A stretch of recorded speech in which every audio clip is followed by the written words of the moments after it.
Hello, this is Darren Pulsipher, Chief Solution Architect of Public Sector at Intel, and welcome to Embracing Digital Transformation, where we investigate effective change leveraging people, process, and technology. On today's episode, we have Cloud Solution Architects at Intel.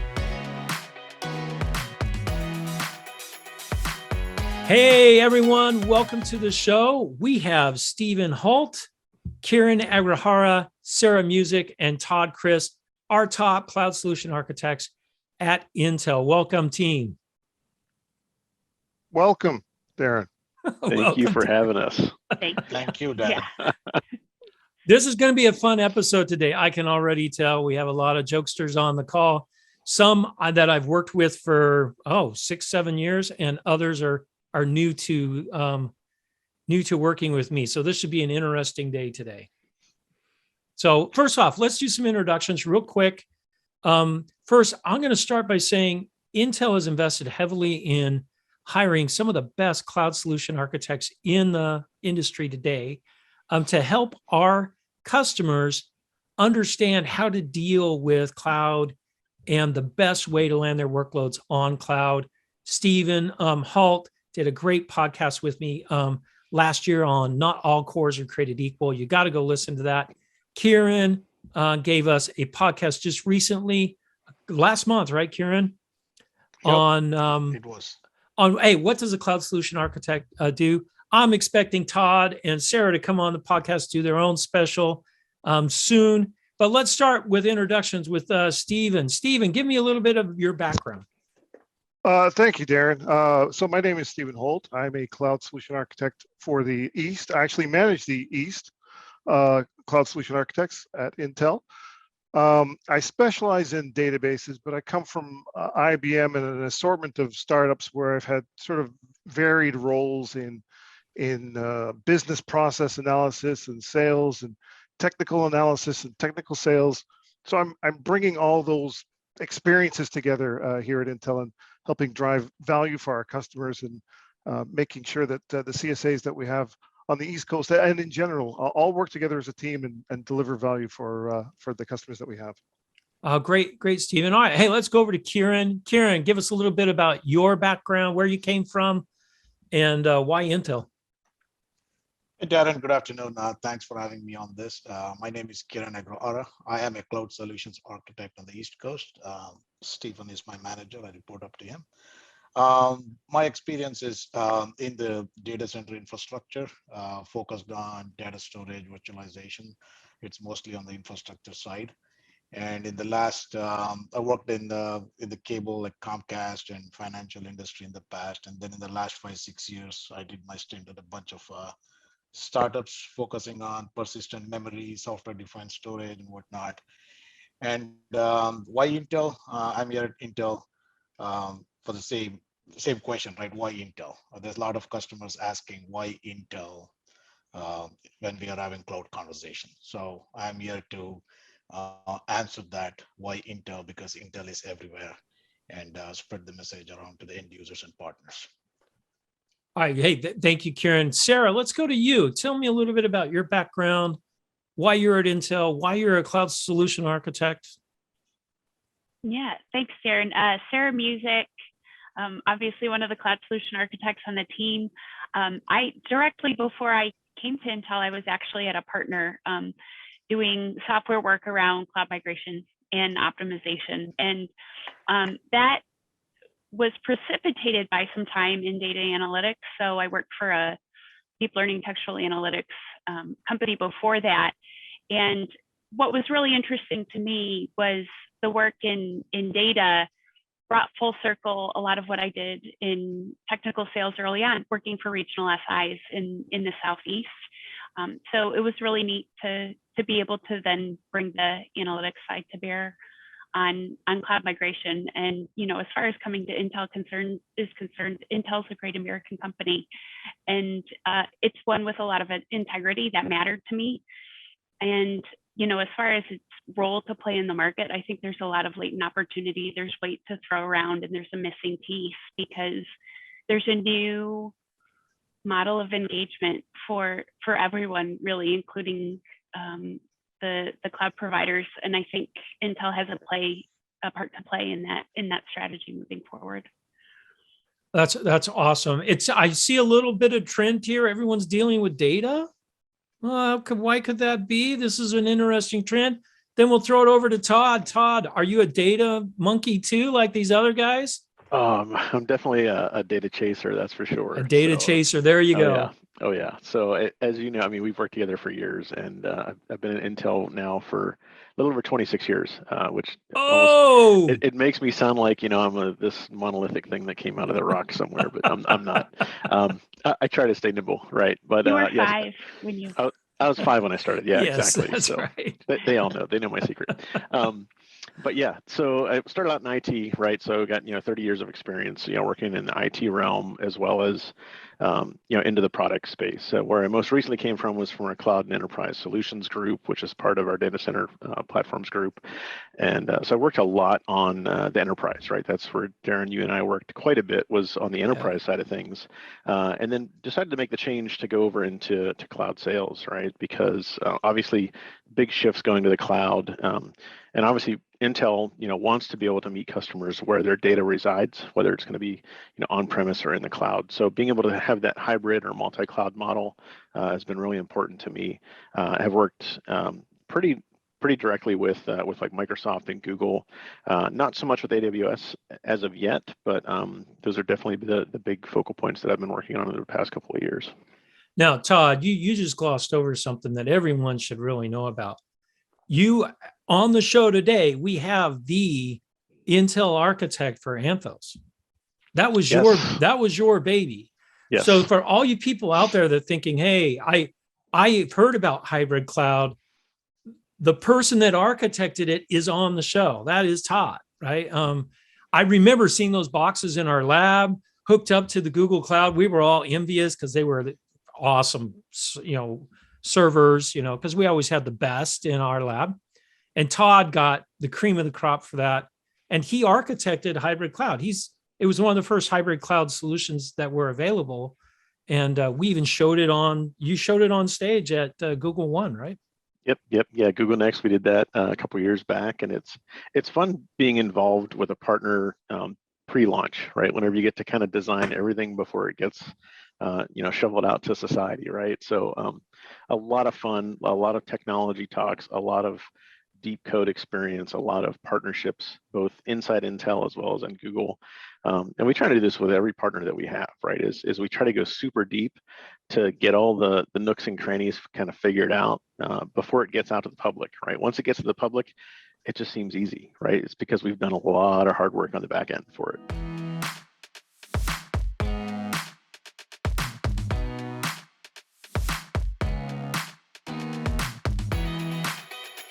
Now that brings up another point. You've now shifted from working with the partners pre-launch to now working on the other side and helping customers now adopt these technologies. What's the major shift there that you've seen, Todd? And then we'll ask everyone for the same thing. What's that major shift on helping customers move to the cloud? Yeah, the biggest thing that I've noticed is cloud is just made to be simple, right? I mean, whenever cloud first started, it was pretty much an IaaS type play, right? Hey, we can host all these big servers in these data centers. You can host your VMs, all this fun stuff. Now you've got PaaS, SaaS solutions, all tons of stuff, right? And you don't even think about the hardware anymore, right? Whenever you go to the cloud, you swipe a card and boom, you can just start working, which is great, right? A lot of customers just really adopt that and say, hey, this is simple, this is easy. I wouldn't really say fun, but it's work, right? But it just gets them up to doing meaningful work faster and doing less of the overhead. And what we really try to help promote now is that the hardware still does matter, even though it's abstracted away so much. Intel has been with the cloud providers since their inception, right? We've been doing business for 50 plus years, and we focus in on those workloads, whether they're on-prem, off-prem. And I don't want to take everybody else's talk points as well either, right? But there's a tremendous amount of effort that we put into the cloud ecosystem that really helps build those workloads to run best on Intel. I'm glad you brought up that we were there since the inception. There's a number, it's 2 billion cores we've delivered to the cloud service providers. Over 90% of all compute in the cloud runs on Intel. Is that all? Yeah, is that all? Yeah. Way to go, Stephen. Now, all right, Stephen spoke up. So Stephen's next. So Stephen, what have you found? I mean, working at Intel, you were with systems integrators and things like that and startups. Why Intel and not just why Intel, but what's your engagement model with customers? What is your goal to help them? How do you help them? Sure. And being on that other side, and then joining Intel, I realized I didn't think about the hardware. Just like Todd just said, you don't think about the hardware. Things are easy. Customers want, fast scalability, instant on. They don't want to, provision in their data center and get licensing, spending weeks doing that. They just want the compute resources as quick as possible. I don't care what it is. Oh, hardware, that doesn't matter. Now joining Intel, it becomes obvious. We've got all this benchmarking, testing, and since I'm a database guy, I mean, low latency workloads, they work so much better on Intel hardware than any other competitor. I mean, well, I don't want to brag, but it's compelling that folks don't know how well these workloads work well on Intel hardware as opposed to other hardware. Well, And not just any Intel hardware either, right? Oh yeah, the latest, absolutely, our Ice Lake product that's out there. It's blazingly fast. The newest 3rd generation Xeon scalable processor. It's extremely fast. It has so many accelerators. The crypto acceleration that's built into it as well. I mean, I'm sure you've done a podcast just talking about all the features that's in that, but it's as soon as customers realize, oh, it's got that. Oh, I can do that. Oh, I can save so much money. I don't need as much resources as I originally planned. I mean, it sells itself at most. So is your job more of an education job, or are you actually physically helping organizations move their workloads or optimize their workloads? What does the engagement look like? Maybe we'll pass it on to Sarah.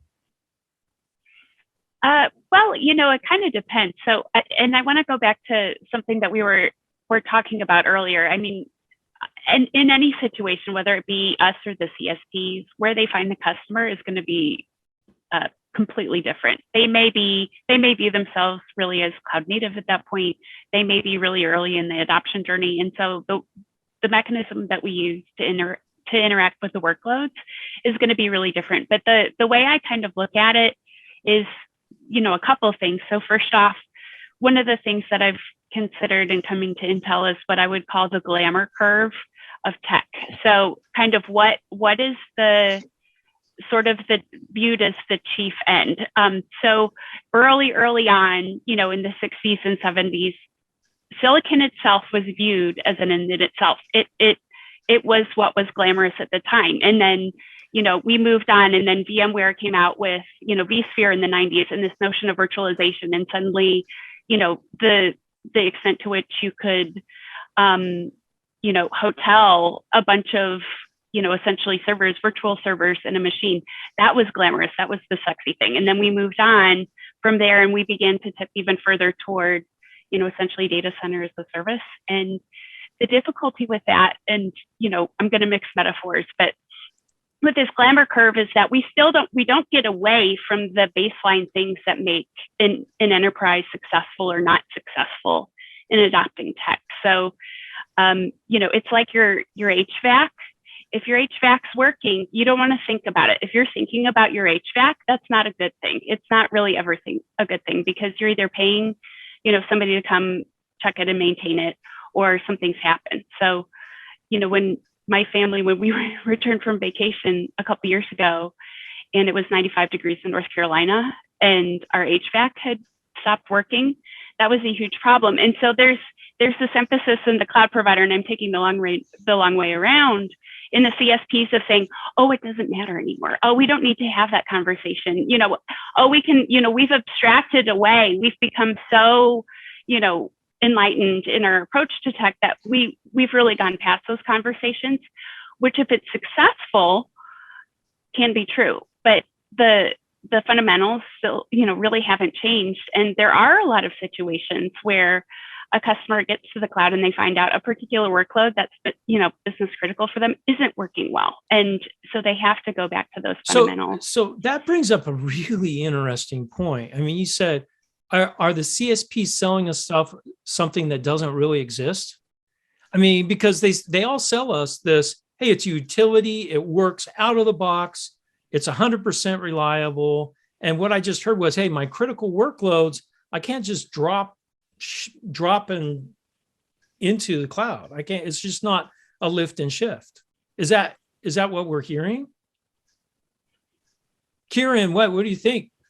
Yeah, so yes, it's not exactly a lift and shift, right? Because there's something called born in the cloud. If new applications are designed in a cloud native format, then you don't have to think much on deploying it on the cloud. And now, if you have like monolithic application which were designed to run in a data center, for example, it can be a client server technology or something. You can't just simply lift and shift it on the cloud because they're not optimized to run on a specific CPUs, underlying CPUs which are offered on the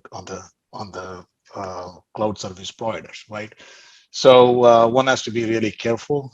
There are so many tools that Intel has to offer, like optimization tool or cloud optimizers or migration tools, so that the customers can run the tools beforehand, and then they figure out what percentage can be lift and shifted, what percentage needs to be modified. They can make some informed decisions before they actually do the migration. So Sarah, I'm going to go back to you on this one. You said not all critical workloads, I land them in the cloud and maybe they're not up to the SLA that I originally thought. Are you seeing this? Yeah, absolutely. And, that could be from a couple different lenses. It could be just that the customer's not accustomed to architecting in the cloud. And that's where, Intel's partner network comes in. That's where we ourselves, the CSA team, come in because, for a lot of workloads, there is a really successful way to deploy it. But of course, there are going to be things that may not be suitable for the cloud. And that's why, especially I think in the latter part of 2021, there was more and more buzz about repatriation. And so people are, the pendulum swung in a direction, and now I think we're seeing it swing back, just a little bit as enterprises in particular learn what the right balance is for them. Yeah, it's interesting. I almost don't want to call you guys cloud solution architects because there's a presumption that everything goes to the cloud. But Sarah, you just told me everything doesn't need to go or should go to the cloud. Can I expand on that? Yeah, please, Darren, Stephen. I'm sorry. So you're chomping at the bit over there. Yeah, we talk about repatriation, and customers are finding as their IT divisions become more mature and they recognize, they've had mandates of moving stuff to the cloud. They realize, I'm not saving money. In fact, it's costing me a heck of a lot more to run it in the cloud than I had in my own data center. Or I've got security issues because there's data residency in some places and my cloud isn't in the proper country. I mean, there's so many things that are going on. And that's where Intel really shines because we're agnostic. We know all CSPs. We've been everywhere. We have so much knowledge that folks really aren't doing repatriation. We're just helping make their workloads more mobile. So as the IT system or IT departments become more mature, they realize, I want to be able to bring this back to my colo or my own data center, and then maybe in the future I'll move it to another CSP, or I'll move it to another CSP to a colo and around, and whatever's cheapest. It's really an exciting time where we can help customers in ways that the CSPs are definitely not addressing right now. I love this workload mobility. Right. So can we change your team's name to workload mobility architects? Maybe that, just rolls off the tongue. Rolls off the tongue. Take that up to Pat Gelsinger for me. Right. Or maybe I'll have Pat on the show and I'll tell him, hey, we need to change this name. Yeah, we'll see how that goes. Why is he here now? Come on. He's probably busy on another podcast somewhere else.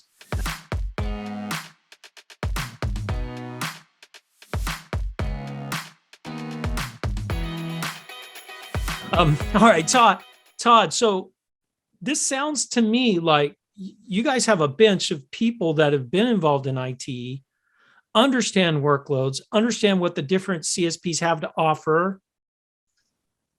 So I get that. What about, and I know a lot of my customers and listeners to the show are concerned about data, because we all know what all the CSPs do, right? It's the Hotel California, right? I can check my data in, but getting it back out is very expensive, right? Yep, absolutely. So what tips do you have, or what's the approach of your team on data in the cloud? Yeah, I think there's multiple ways to look at it, right? I mean, we do have a very deep bench. We actually have a couple, 3 guys actually that came from IT that stood up the IT environment at Intel. So they're very, very well informed on not only the constructs of being able to set up the hybrid models, but the security, the firewalls, all those access points that we kind of take for granted, right? If you start up your Azure account or AWS account and you get your $200 credit, you're just connected out in the wild in the internet, right? Once you're behind a firewall or a DMZ, there's just layers of security that you need to get out to those services, whether you're setting up a VPN tunnel or express tunnels, things like that. So I think the first thing is the security models, the security holes, the access points that you need to be able to send your data back and forth securely, right? Because everybody wants data to be secure. And I think, like you had mentioned, right, once, the Hotel California is a great example, right, is you can put all the data in that you want, but pulling that data out is extremely costly, even in a multi-cloud scenario, right? If you're moving stuff between Azure and AWS, it doesn't really matter, right? You're still migrating that data around, and that's still slow, right? There's a ton of latency just in copying files and whatnot. Obviously, we have more speeds and feeds than ever before, right? 400 gig backbones in the data centers, things like that. But this is where we come up with that, cloud is not just a location, right? It's more of a function. And this is why if customers have terabytes or even petabytes of data on-prem and they want to move it into the cloud, there might be a cloud-like service that runs on-premise that they can get that ease of use, that functionality, because a lot of the ISVs have gotten a lot smarter. When the clouds were born, they sucked all that data, they took all those workloads, and all the OEMs and ISVs were like, hey, wait, we helped build all this stuff. And so they've gotten smarter. They have things like Dell Apex, HPE GreenLake. There's dozens of these services now that are very cloud-like in function. So customers can, and as Sarah had mentioned, that pendulum swing. Customers are saying, hey, I can still do all this on-premise now, which still qualifies as cloud because it's a function. It's not a location. I love the function, not a location. And of course, we're talking to the chief architect of Anthos from Intel on hybrid cloud. So of course, we're going to get, the hybrid story. And I've also seen some other companies like NetApp, for example, is now having a multi-cloud file system, and they're managing the movement of data for you. And they're doing it in a cost-effective way, supposedly. I mean, I don't know if it's cost-effective ever to move data out of the cloud once you put it up there. As some of our customers have learned, I think I'm just going to abandon my data in the cloud. They don't even want to touch it. Let's go around. Sarah, you again. Your background was in data analytics, right? So tell me, I mean, that's a big area, AI and analytics. How has the cloud changed our view of that? Yeah, well, so, I think Todd said something really important earlier, in that what we're really looking to do as cloud consumers, ourselves, Intel, and as, people who are helping customers, but also just as Intel itself, we are here to free people up to do the work that's most meaningful for their organization. And, obviously analytics is going to be a huge part of that in 2022. There's this huge delta between how much data people have and how much they're actually producing insights out of. So I think it's like 2 or 3% of data is used to actually produce insights for organizations. So there's this massive treasure trove, and Intel has a real part to play with that, because our our chipsets do so well in situations where you have really robust processing work that needs to be done, especially around crunching data. And the architecting piece of that, not to plug the CSA team too overtly, but is really important because, I had an experience a few years ago where I, worked for an organization where, they containerized and, went full hog toward containers. And, ultimately they got the ship righted, but it was really rough up in the front end because it was something entirely new. And, as Intel, being able to come alongside the customer and help with some of those things, I think is fantastic, partly because since we are in all the clouds and we're ubiquitous, we still have a lens that we can look through, in the underlying tech to help. Again, we don't want that to be the end, talking about the glamour curve. I think data and, crunching data warehouse, data lake, lakehouse, all of that, that's what's coming next. What are people doing with that data? Because they've got to capture more of it. But, I think, architecting wisely is part of it because you don't always have to reinvent the wheel. There are going to be things that you can do with new and more robust SQL that is going to be fantastic. On the other hand, looking at some of the newer solutions potentially could be a really good fit for the organization. And I want to qualify too, because it all has to do with where an organization is in their journey. There are organizations that are early on because it's been such a successful company. It's an older American company that's been around for a while, and they have done a marvelous job of serving customers for a very long time. And so there's probably a lot in the way of technical debt and things like that potentially could be worked through. And that's the journey that you work through, looking at the underlying tech and then eventually taking it to a place where you have that agility.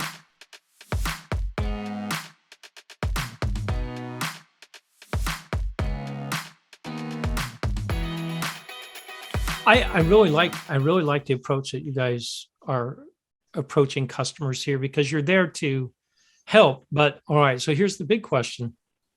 You guys are out there helping for free. Is this a paid service? How do people take advantage of Intel's bench? And there's 24, 26 cloud solution architects now, Todd? It's Stephen? about 22-ish. Yeah. 22. So 22 cloud solution architects at Intel. So how do I get my services into my organization? I'll throw that one to Steve or Todd, since you guys are the manager guys. Go ahead, Todd. Oh, I knew he can do that. It's 22 in the U.S., right? We have a global team as well, so it's a much larger organization. Our organization that runs probably about 80 deep, so it's a pretty large focus, but relatively new. 2 years ago, we didn't really have cloud solution architects, right? And Intel sees that big push forward to be able to stitch those things together. And as Sarah had mentioned, right, it's having that knowledge, right? I talk to so many customers and just even peers, they would just want the easy button. Like, hey, give me something that's been done before, let's just repeat it, which is great, but it's not always a one size fits all, right? And I think that's what's really important is having this deep bench of expertise. We've gone through the hurdles. We've we've bumped our head against the wall. I can't tell you how many times. I probably still have a bruise, but it's, we learn sometimes the hard way, right? And we ultimately want to get customers to be successful without having to feel those growing pains, right? If we can take those growing pains out of the process, well, in one sense, it does make it much easier for them. But we've had to learn through that entire process as we've built that up.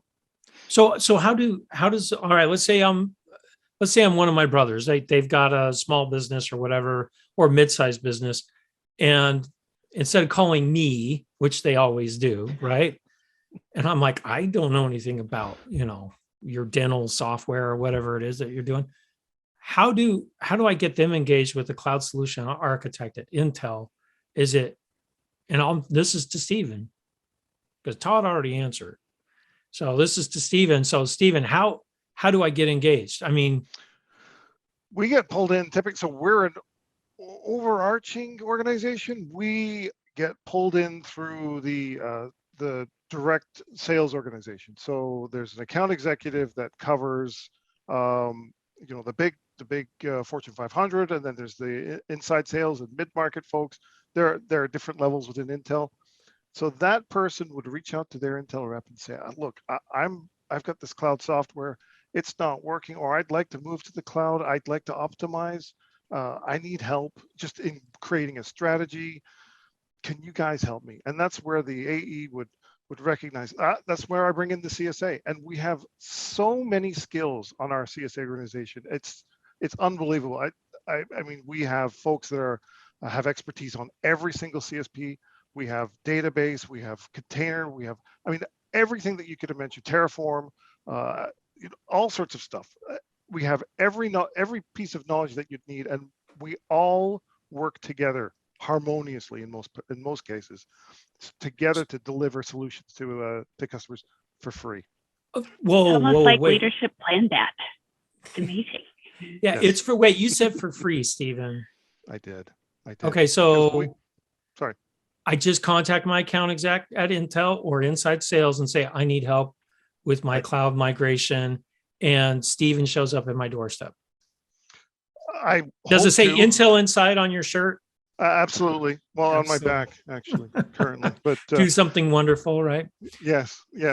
Remotely and currently until things get straightened out, but we'll be traveling soon, I'm sure. But yes, we're there to help out. We want folks to take advantage of Intel technology in whatever CSP they land in. We don't care where they land. We just want them to take advantage of Intel technology. Okay, so that's how Intel's getting paid then is, hey, you're helping their workload run most effectively on 90% of the clouds. That is correct. Got it. All right. So it's a service that we offer to all of our end user, our customers for free. That's the key thing there. Right? Hey, this has been great, guys. Hopefully our listeners have appreciated a little bit more on what the CSA team can bring as a whole. I most definitely am having Sarah and Todd come back, probably Stephen and Kiran too, because they're always great guests on my show. But hey, thank you, team. Thank you. It's been wonderful hearing your different perspectives. Thank you, Darren. Thanks for having us. Thank you.